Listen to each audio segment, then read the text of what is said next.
Bom dia. Vamos para mais uma leitura. Estamos no, na página 29, capítulo 2, subtítulo Princípios Especiais dos Trabalhadores de Milagres. O milagre abole a necessidade de preocupações de ordem mais inferior, como é um intervalo de tempo fora do padrão. As considerações ordinárias de tempo e espaço não se aplicam. Quando apresentares um milagre, eu arranjarei tanto o tempo quanto o espaço para que se ajustem a ele. Uma distinção clara entre o que é criado e o que é feito é essencial. Todas as formas de cura baseiam-se nessa correção fundamental na percepção dos níveis. Nunca confundas a mentalidade certa com mentalidade errada. Responder a qualquer forma de erro com qualquer coisa, exceto um desejo de curar, é uma expressão dessa confusão. O milagre é sempre uma negação desse erro e uma afirmação da verdade. Só a mentalidade certa pode corrigir de um modo que tenha qualquer efeito real. Em termos pragmáticos, o que não tem efeito real não tem existência real. Seu efeito, então, é o vazio. Sendo sem conteúdo substancial, presta-se para a projeção. O poder do milagre para ajustar níveis induz a percepção certa para a cura. Até que isso tenha ocorrido, a cura não pode ser compreendida. O perdão é um gesto vazio, a não ser que acarrete correção. Sem isso, é essencialmente julgador em vez de curativo. O perdão da mentalidade milagrosa é apenas correção. Não tem absolutamente nenhum elemento de julgamento. A declaração, Pai, perdoa-lhes, porque não sabem o que fazem, de modo algum avalia o que fazem. É um apelo para Deus curar as suas mentes. Não há referência ao resultado do erro. Isso não importa. A injunção, entre aspas, sede uma só mente, é o enunciado para o estado de prontidão para a revelação. Meu pedido, fazei isso em memória de mim, é o apelo para a cooperação dos trabalhadores de milagres. As duas declarações não pertencem à mesma ordem de realidade. Só a última envolve uma consciência do tempo, já que lembrar é recordar o passado no presente. O tempo está sob a minha direção, mas a intemporalidade pertence a Deus. No tempo, existimos para o outro e com o outro. No tempo, existimos para o outro e com o outro. Na intemporalidade, coexistimos com Deus.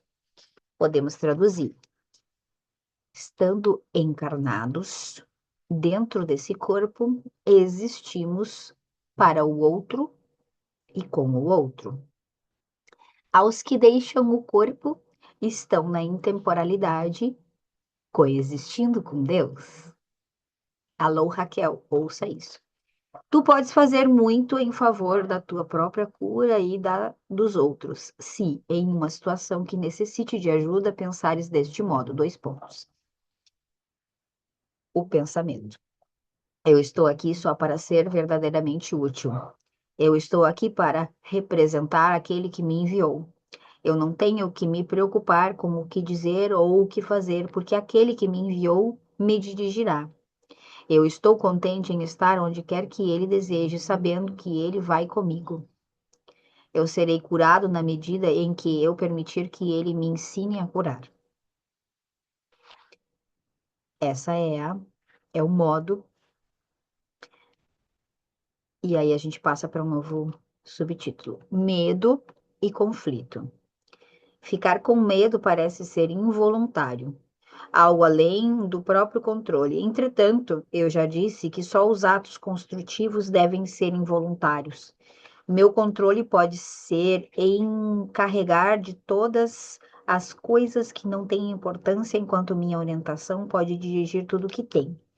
Se tu escolheres assim, O medo não pode ser controlado por mim, mas pode ser autocontrolado.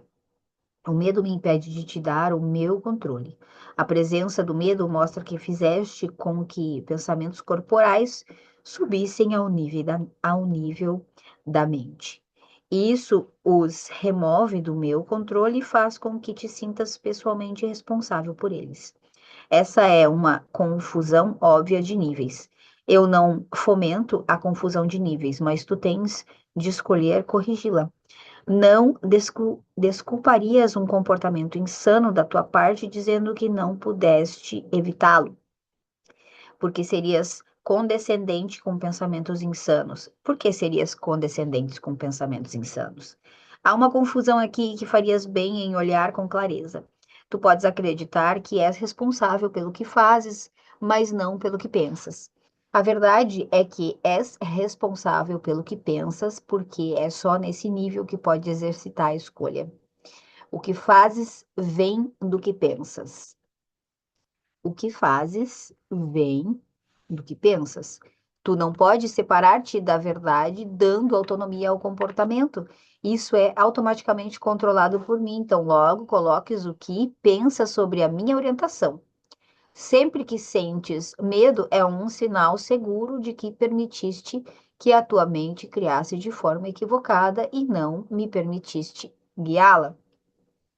Quando tá falando assim em primeira pessoa, é como analisem como se fosse Jesus falando com vocês, tá?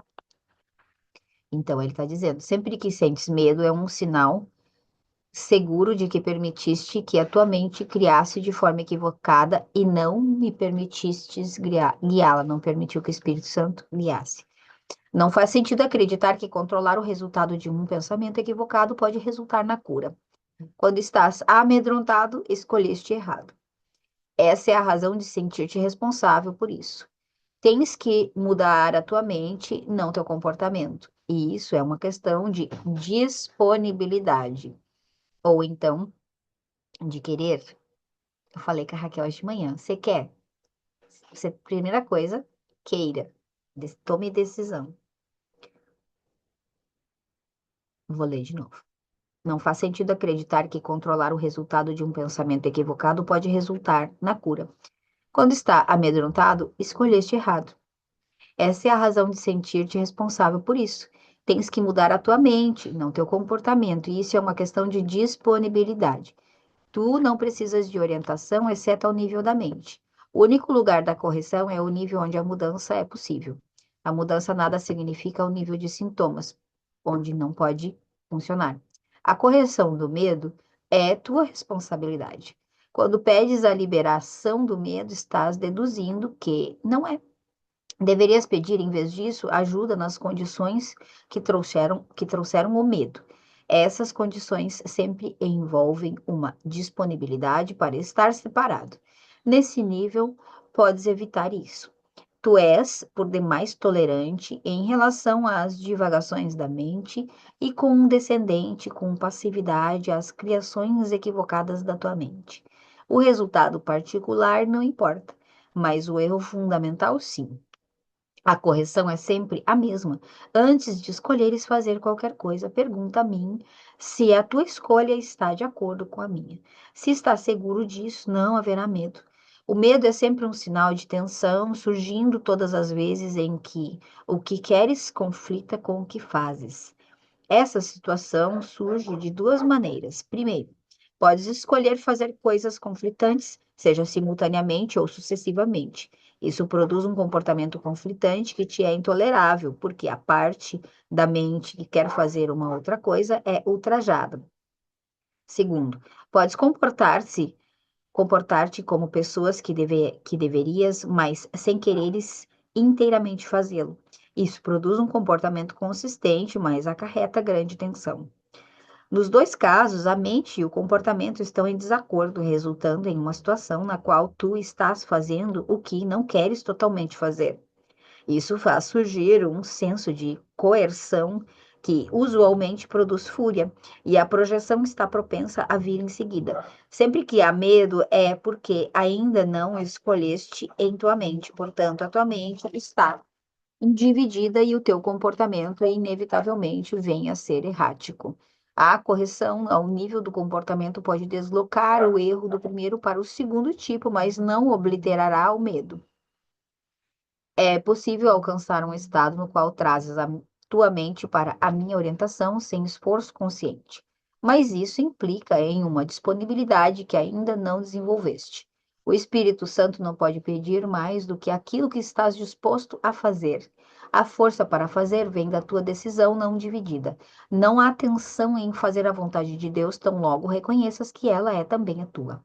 A lição aqui é bastante simples, mas particularmente propensa a não ser vista. Portanto, vou repeti-la, urgindo para que a ouças. Apenas a tua mente pode produzir medo. Ela faz isso sempre que estás conflitada em relação ao que quer e produz tensão inevitável, porque o querer e o fazer estão em discordância. Isso pode ser corrigido só através da aceitação de uma meta unificada. O primeiro passo corretivo para desfazer o erro é saber, antes de tudo, que o conflito é uma expressão do medo.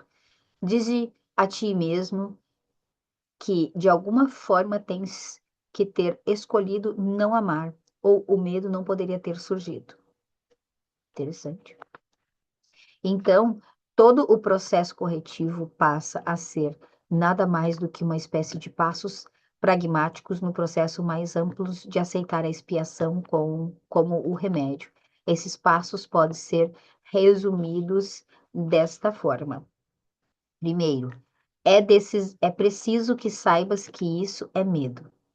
O medo surge da falta de amor. O único remédio para a falta de amor é o amor perfeito. O amor perfeito é a expiação. Tenho enfatizado que o milagre ou a expressão da expiação é sempre um sinal de respeito de alguém de valor para alguém de valor. O reconhecimento desse valor é reestabelecido pela expiação. É óbvio, então, que quando tens medo, te colocaste em uma posição em que necessitas da expiação. Fizeste alguma coisa sem amor, tendo escolhido sem amor. Essa é precisamente a situação para a qual a expiação foi oferecida. Como havia necessidade do remédio, ele foi estabelecido. Enquanto reconheces apenas a necessidade do remédio, continuarás amedrontado. Contudo, assim que aceitas o remédio, aboliste o medo. É deste modo que ocorre a verdadeira cura. Todos experimentam medo, no entanto, seria preciso um pequeno pensamento certo para reconhecerem por que o medo ocorre. Poucos apreciam o poder real da mente e ninguém permanece plenamente ciente dele o tempo todo. Porém, se esperas poupar-te do medo, existem certas coisas que têm que reconhecer e reconhecer plenamente. A mente é muito poderosa e nunca perde a sua força criativa. Ela nunca dorme. A cada instante está criando. É duro reconhecer que o pensamento e a crença se combinam em uma onda de poder que pode literalmente mover montanhas. À primeira vista, parece que acreditar em tal poder acerca de ti mesmo é arrogância. Mas não é essa a razão real pela qual não acreditas nisso. Preferes acreditar que os teus pensamentos não podem exercer influência real porque de fato tens medo deles. Isso pode diminuir a tua consciência em relação à culpa, mas ao custo de perceberes a mente como impotente. Se acreditas que o que pensas não tem efeito, pode deixar de ter medo do que pensas, mas dificilmente está propenso a respeitar teu pensamento. Não existem pensamentos vãos. Todo pensamento produz forma em algum nível. Subtítulo: Causa e efeito. Podes ainda reclamar do medo, mas apesar disso, persiste em amedrontar a ti mesmo. Eu já indiquei que não podes pedir a mim que te libere do medo. Eu sei que o medo não existe, mas tu não sabe. Se eu intervisse entre os teus pensamentos e os seus resultados, estaria adulterando uma lei básica de causa e efeito, a lei mais fundamental que existe. Dificilmente eu poderia te ajudar se depreciaste o poder do teu próprio pensamento. Isso estaria em oposição direta ao propósito desse curso. É muito mais útil lembrar-te de que não vigias os teus pensamentos com o suficiente cuidado. Pode sentir que nesse ponto seria necessário um milagre para capacitar-te a fazer isso. o que é perfeitamente verdadeiro. Não estás habituado ao pensamento da mente disposta ao milagre, mas podes ser treinado para pensares deste modo. Todos os trabalhadores de milagres necessitam desse tipo de treinamento. Eu não posso permitir que deixes a tua mente sem vigilância, ou não serás capaz de ajudar-me. Trabalhar em milagres implica na realização plena do poder do pensamento de forma a evitar criações equivocadas. De outro modo, será necessário um milagre para endireitar a própria mente, um processo circular que não promoveria o colapso do tempo para o qual o milagre foi intencionado. O trabalhador de milagres tem que ter respeito genuíno pela verdadeira lei de causa e efeito como uma condição necessária para que o milagre ocorra. Tanto os milagres quanto o medo vêm dos pensamentos. Se não estás livre para escolher um deles, também não estarias livre para escolher o outro. Escolhendo o milagre, rejeita o medo, mesmo que apenas temporariamente. Tens estado amedrontado com todas as pessoas e todas as coisas. Tens medo de Deus, de mim e de ti mesmo. Tu nos percebeste mal ou nos criaste equivocadamente e acreditas no que fizeste. Não terias feito isso se não tivesse medo dos teus próprios pensamentos. Os que têm medo não podem deixar de criar de forma equivocada, porque percebem equivocadamente a criação. Quando crias de forma equivocada, estás em dor. O princípio de causa e efeito agora vem a ser um real expedidor, embora apenas temporariamente. De fato, causa é um termo que propriamente pertence a Deus e seu efeito é o Filho de Deus. Isso acarreta um conjunto de relações de causa e efeito totalmente diferente daquelas que introduzes na criação equivocada. O conflito fundamental nesse mundo, portanto, se dá entre criação e criação equivocada. Todo medo está implícito na segunda e todo o amor na primeira. O conflito é, portanto, um conflito entre amor e medo. Já foi dito que acreditas que não podes controlar o medo porque tu mesmo o fizeste e a tua crença nele parece deixá-lo fora do teu controle. No entanto, qualquer tentativa de resolver o erro tentando dominar o medo através da maestria é inútil. De fato, ela afirma o poder do medo pela própria suposição de que o medo tem que ser domado. A verdadeira solução baseia-se inteiramente na maestria através do amor.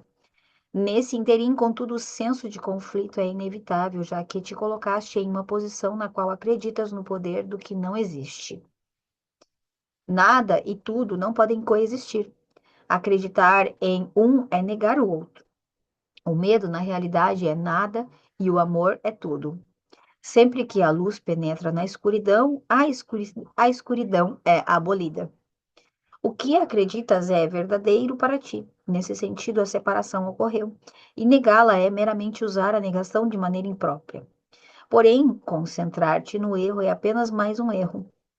O procedimento corretivo inicial é reconhecer temporariamente que existe um problema, mas só como uma indicação de que é necessário uma correção imediata.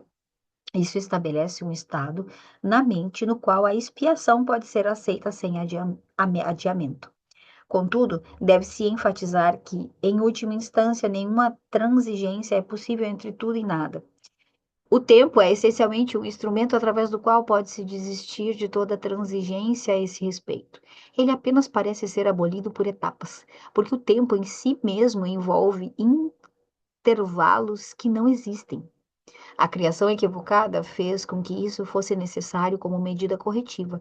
A declaração, porque Deus amou ao mundo de tal maneira que deu o seu Filho unigênito para que todo o que nele crê não pereça, mas tenha a vida eterna. Só precisa de uma leve correção para ser significativa nesse contexto. Ele o deu ao seu Filho unigênito. Isso está entre aspas. Ele o deu ao seu Filho unigênito. Deve-se notar especialmente que Deus só tem um filho.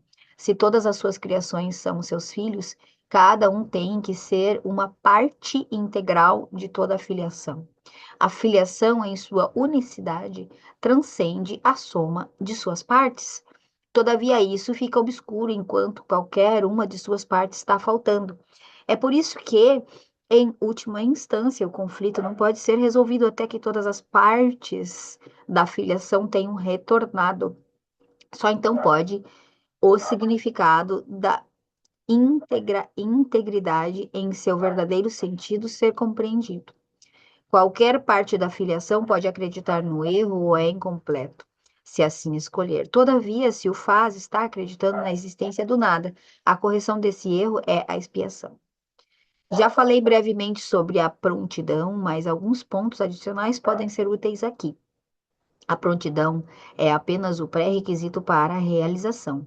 As duas não devem ser confundidas. Assim que ocorre um estado de prontidão, usualmente existe algum desejo de realização, mas isso não significa necessariamente que ele não seja dividido. Esse estado não implica em nada mais do que um potencial para a mudança da mente. A confiança não pode se desenvolver plenamente enquanto a maestria não tiver sido conseguida. Nós já tentamos corrigir o erro fundamental de que o medo pode ser domado e enfatizamos que a única maestria real é através do amor. A prontidão é só o começo da confiança.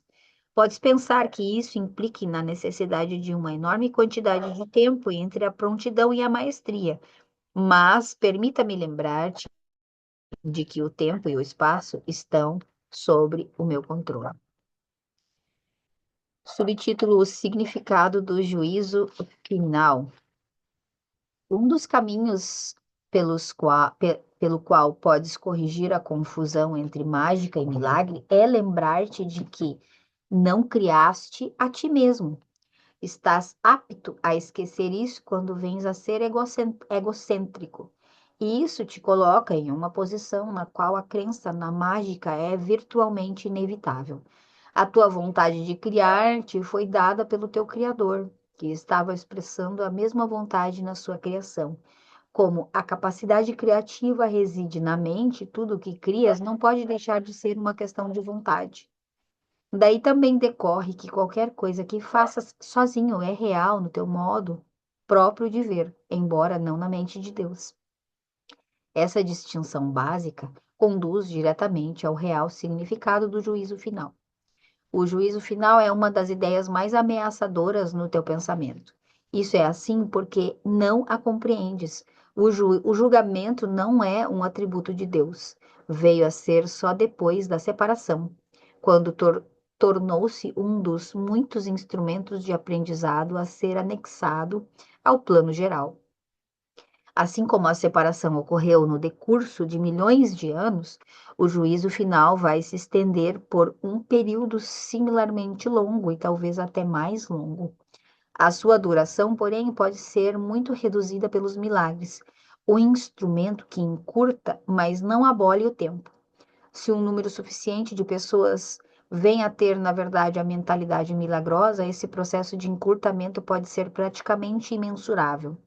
Contudo, é essencial que tu te liberes do medo com rapidez, porque tens que emergir do conflito se vais trazer paz a outras mentes.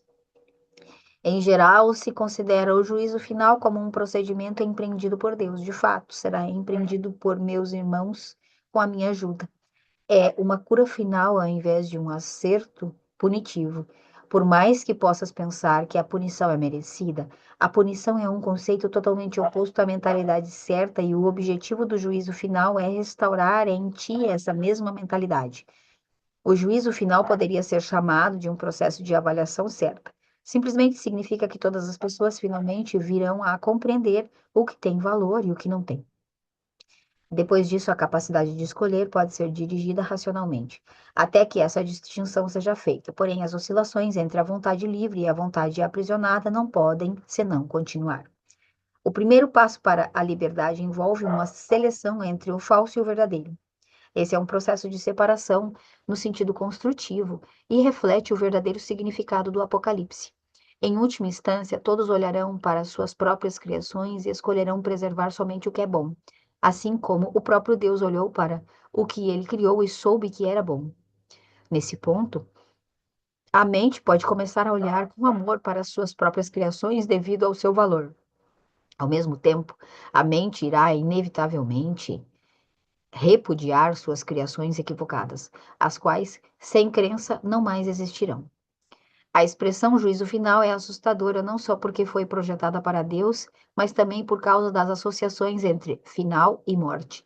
Esse é um exemplo claro da percepção invertida. Se o significado do juízo final é objetivamente examinado, fica bastante evidente que é, na realidade, o umbral da vida. Ninguém que viva no medo está realmente vivo. Não pode submeter a ti mesmo ao teu próprio juízo final, porque tu não és criação tua. Podes, todavia, aplicá-lo de modo significativo e a qualquer momento a tudo o que fizeste e reter na tua memória apenas o que é criativo e bom. Isso é o que a mentalidade certa não pode deixar de ditar-te. O propósito do tempo é unicamente dar-te tempo para conseguir esse julgamento. É o teu próprio julgamento perfeito das tuas próprias criações perfeitas. Quando tudo o que retens é amável, não há razão para o medo permanecer contigo. Essa é a tua parte na expiação. Fim. Fim do capítulo 2 e seguimos para o capítulo 3 na próxima semana. Vou botar um post-it aqui. Percepções, anotações. Eu tô amando ver vocês todas aqui no Zoom. Para quem está vendo isso aqui online, esse é um grupo de estudos desse livro, em que a gente tem trocas e compartilha as ideias e expressa amor entre nós para que a gente possa vivenciar mais disso. Eu gostei muito de algumas falas aqui, principalmente quando ele falou que a atenção é o resultado do que eu estou fazendo uma coisa que eu não quero fazer. Estou fazendo algo que eu não quero fazer e isso me tensiona. Para mim, que trabalho com psicologia corporal, achei bem interessante isso aqui. Tem Sheila alguém? até ia comentar que eu me lembrei de Paulo nessa parte. Lá na carta aos Romanos, quando ele diz, eu não faço o que eu quero, tem todo aquele raciocínio intrincado que, na verdade, ele é muito simples. Ele está dizendo que seguir o próprio desejo, né, e ficar só buscando isso é uma prisão. E que, no fundo, a gente não faz o que quer. No fundo, está escravo do pecado. Me lembrei exatamente disso. E que, na verdade, a gente quer outra coisa, né? Nossa, eu acho essa carta de Paulo aos Romanos extraordinária e muito mal lida, né? Essa passagem é muito mal lida, que na verdade está falando o contrário. Cuidado, né? Porque no fundo isso aqui é outra coisa. E e isso está dividido, né? E a gente tem que virar, unificar, né? Tem tantas filosofias que falam dessa unificação, pensar, sentir, agir, se está unificado. A própria, vamos ver como é que vai ser, a Amélia vai falar no grupo sobre é, o jogo da vida e como jogar, de Flores Scovelstein. Eu não sei se ela fala sobre essa unicidade, pensar, sentir, agir, que é um princípio da materialização, né? Que é um princípio básico, né?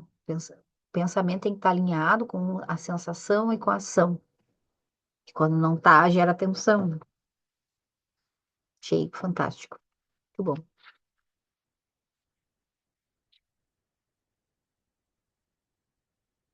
Alguém mais teve alguma uau? Todas quietas? Funciona? Sheila, depois você me manda uma foto daquela parte que você leu, que foi bem interessante. De qual parte? Do início lá que você falou assim, Raquel, essa é pra você, e eu não lembro, só sei que foi bem interessante. É bem interessante. Falou, é, Tá, mas depois eu vou ler para ti outras coisas também. tá bom. Alguém mais? Não? Pero que sim, pero que não, dole um, dole dois, dole três. Encerramos a nossa gravação aqui, então a gente pode conversar mesmo no grupo. Beijinho para todas e até.